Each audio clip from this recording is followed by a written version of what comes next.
Let's start with the question. Diplomatic immunity quest won't start, so I have completed the Blades in the Dark main quest, but the later mission, Diplomatic Immunity, won't start. I'm playing on PC and I don't have any mods installed. Is it because I had used console commands to finish that earlier mission since the bug didn't let me absorb the soul of that dragon? So how can we solve this? There are two possible answers. Answer 1. If you don't mind using console commands again. Set stage MQ20130. This will set you to the first Talk to Delphine stage of the quest. Answer 2. In my case, the Delphine dialogue never gave me the option to ask, "What's next?"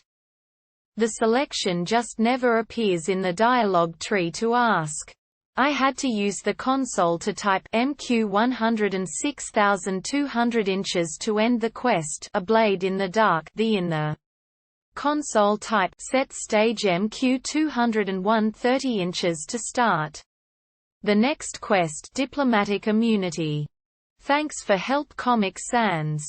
I hope these answers helped, and if they did, please drop a comment and subscribe.